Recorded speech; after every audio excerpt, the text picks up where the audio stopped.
So Switzerland has just passed an anti-gender discrimination law, and the question I have is this going to apply to male-only conscription, or is it just going to get ignored as usual?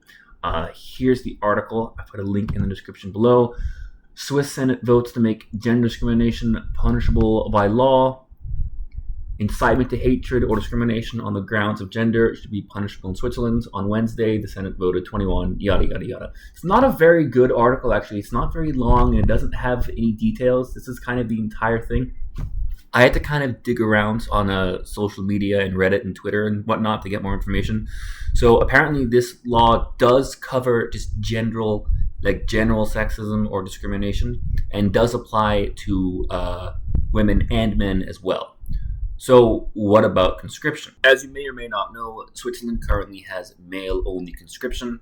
And before you accuse me of whataboutism, no, that doesn't work, because this law is supposed to apply to gender discrimination in general. So how can conscription not be a part of that?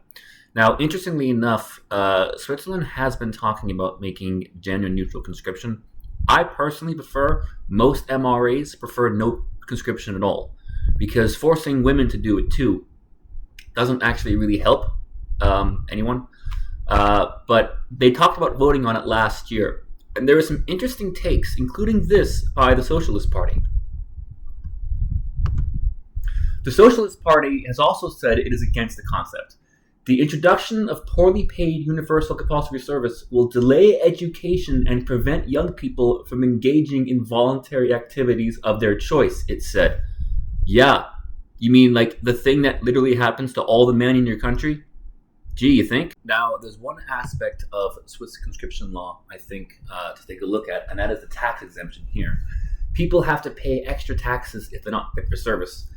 Exemption: people determined unfit for service, where fitness is defined as satisfying physical, intellectual, and mental requirements for military service or civil protection service, and being capable of accomplishing these services without harming oneself or others, are exempted from service, but pay an additional 3% of annual income tax until the age of 37, before a maximum of 11 years, unless they are affected by a disability. Now, the way they define disability is if you have the same level of disability that would qualify you for disability allowance as a civilian. So even if you weren't in the military, if you would qualify for federal disability insurance anyway, that's what is considered exempt. But what does that mean for the others who are unfit? Because pay attention here, 20% of Swiss men a year are found to be unfit.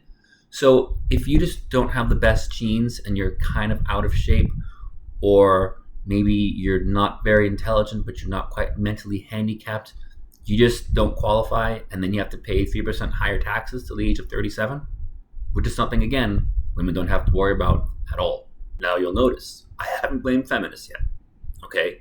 I'm pretty sure in the past they've been hypocritical about this, but the slate is clean. And again, I do not support conscripting women. I support ending conscription, just so that's very clear. So we'll see where this goes. Something to keep an eye on.